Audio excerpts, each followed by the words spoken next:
ว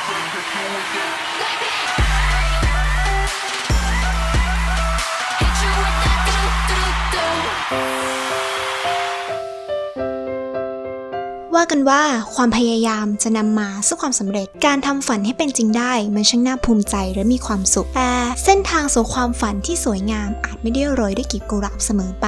เช่นเดียวกับพวกเธอที่กว่าจะมาถึงทุกวันนี้ก็ไม่ได้ง่ายอย่างที่คิดและต่อจากนี้เป็นต้นไปนี่คือเรื่องราวของพวกเธอกว่าจะมาเป็น Blackpink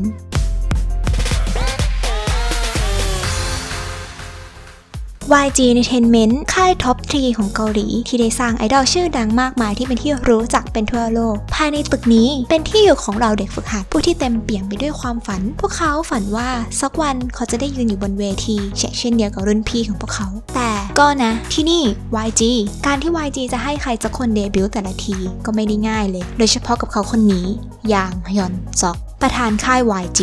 ว่ากันว่าเขาเป็นคนที่ชอบความสมบูรณ์แบบมีความมั่นใจตัวเองสูงบางครั้งก็ติดนิดๆขี้โม้หน่อยๆเพราะแบบนี้เขาจึงไม่ปล่อยให้อะไรๆผ่านไปได้ง่ายๆเด็กฝึกหัดที่นี่จึงต้องแข่งขันกันอย่างดุเดือดไม่ต่างจากรายการ Survival ที่เราเห็นตามทีวีที่นี่เด็กฝึกหัดทุกคนจะต้องซ้อมอย่างหนักแทบทุกวันและในทุกๆเดือนก็ต้องถูกประเมินเมื่อวันนั้นมาถึงมันก็จะเป็นวันที่จะตัดสินว่าใครควรอยู่ต่อและใครต้องเก็บกระเป๋ากลับบ้านไป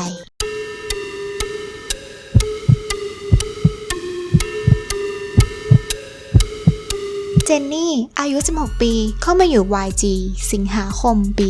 2010 ลิซ่าอายุ 15 ปีเข้ามาอยู่ YG เมษายน ปี 2011 จีซูอายุ 17 ปีเข้ามาอยู่ YG กรกฎาคม ปี 2011 โรเซ่อายุ 15 ปีเข้ามาอยู่ YG พฤษภาคม ปี 2012พวกเขาคือกลุ่มเด็กฝึกที่จะถูกประเมินในวันนี้ทุกสายตาจับจ้องไปที่พวกเธอวันนี้พวกเขาดูเข้มงวดกว่าทุกครั้งคงจะเป็นเพราะว่าช่วงนี้ YG กำลังวางแผนจะเดบิวต์เกิร์ลกรุ๊ปวงใหม่วันนี้พวกเขาได้ดูเคร่งขรึมเป็นพิเศษ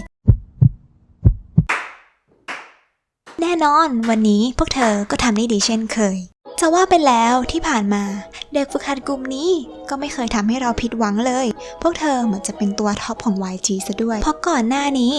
YG ก็เพิ่งปล่อยคลิปพวกเธอสู่สาธารณชนไปเจนนี่เองก็กำลังจะมีผลงานร่วมกับ GD อีกไม่กี่เดือนข้างหน้าส่วนโรเซ่ถึงแม้เธอจะเพิ่งย้ายเข้ามาอยู่ YG ได้เพียงแค่ 2-3 เดือนแต่เธอก็กำลังจะได้ร่วมงานกับ GD เช่นกันแม้แบบนี้ YG New Girl Group คงหนีไม่พ้นพวกเธอแน่ๆ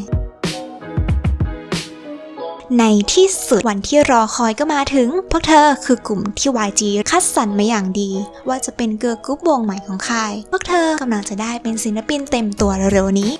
เย่ในที่สุดความฝันของพวกเธอก็กำลังจะเป็นจริงไม่เสียแรงที่สู้และพยายามมาอย่างหนักพวกเธอฝึกซ้อมตั้งแต่เช้าจนถึงตี 2โรเซ่ที่เข้ามาในทีมช้าสุดก็ซ้อมคนเดียวต่อจนถึงเช้าเพราะกลัวจะตามเพื่อนไม่ทันเจนนี่ถึงแม้จะเข้ามาเป็นเด็กฝึกนานสุดแต่เธอก็ต้องอยู่กับความกดดันที่ต้องเห็นเพื่อนๆที่ฝึกด้วยกันมาออกไปทีละค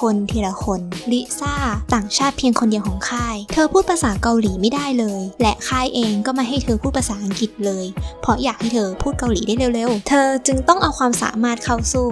ส่วนจีซูเธอมีทักษะที่น้อยกว่าคนอื่นเธอจึงมักโดนตำหนิอยู่บ่อยๆแต่เธอก็ไม่เคยท้อฝึกฝนตัวเองอยู่เสมอนั่นจึงทำให้เธออยู่มาถึงตอนนี้ได้ YG ปล่อยภาพจีซูสู่สาธารณะเป็นคนแรกเธอได้รับการยืนยันเปลี่ยนสถานะจากเด็กฝึกเป็นศิลปินเต็มตัว21 มกราคม ปี 2013เจนนี่คือสมาชิกคนที่ 2 ที่ถูกปล่อยภาพและได้รับการยืนยันว่าจะเป็นศิลปินคนต่อไปการที่ YG ได้เริ่มปล่อยภาพพวกเขาทำให้เป็นแฟนต่างพากันตื่นเต้นกันใหญ่และตั้งตารอคอยที่จะเห็นพวกเธอได้เดบิวต์จริงๆสักทีแต่เมื่อเวลาผ่านไปวันแล้ววันเล่าโฉมหน้าสมาชิกคนต่อไปรวมถึงวันเดบิวต์ของพวกเธอก็ดูเหมือนจะเงียบหายไปและสิ่งไม่คาดคิดก็เกิดขึ้นอยู่ๆ YG เกิดเปลี่ยนแผนพวกเขาพักการเดบิวต์ของพวกเธอไปและตัดสินใจเดบิวต์บอยกรุ๊ปแทนเพราะอะไรน่ะเหรอจนถึงตอนนี้ก็ยังไม่มีใครรู้แต่ที่รู้แน่ๆณตอนนี้คงกำลังมีใครบางคนที่รู้สึกเหมือนฝันกำลังสลายวันที่เฝ้ารอมานานสิ่งที่เตรียมไว้อยู่ๆก็หายไปสุดท้ายก็ไม่เป็นอย่างที่คิด วันนี้พวกเธอกลับมายิ้มได้อีกครั้งปีนี้ YG ตัดสินใจจะเดบิวต์พวกเธอแน่ๆแล้วครั้งนี้ YG เตรียมพร้อมมากพวกเธอเริ่มปรากฏตัวสู่สาธารณะมากขึ้นเริ่มอัดเพลงกันเสร็จเรียบร้อยแล้วและกำลังจะถ่าย MV ในเร็วๆนี้ใกล้แล้วสิ่งที่ใฝ่ฝันมันใกล้จะเป็นจริงแล้วแต่แล้วดูเหมือนภาพจะฉายซ้ำกลับมาที่เดิมเมื่อวันเวลาผ่านไปข่าวการเดบิวต์ของพวกเธอก็ยังไม่มีวี่แววอีกเช่นเคยหลายปีแล้วกับสถานะเด็กฝึกหัดพวกเธอเกือบจะได้เดบิวต์แล้วแท้ๆแต่สุดท้ายก็กลับมาเป็นเด็กฝึกหัดอีกครั้งกี่ครั้งแล้วที่พวกเธอต้องเจอกับความผิดหวังตอนนี้พวกเธอคงกำลังท้อแท้จนอยากจะถอดใจแต่เมื่อลองนึกย้อนไปพวกเธอทนมาถึงจุดนี้ก็เพราะความฝันที่มั่นคงพวกเธอรู้สึกว่าเดินทางมาไกลแล้วและก็คงจะถอยไม่ได้และในที่สุดพวกเธอก็เลือกที่จะจับมือกันเชื่อมั่นในกันและกันให้กำลังใจกันปลอบใจกันและเลือกที่จะสู้ต่อไปก็มีกันอยู่4คนนี่นายังไงก็ต้องสู้ไปด้วยกัน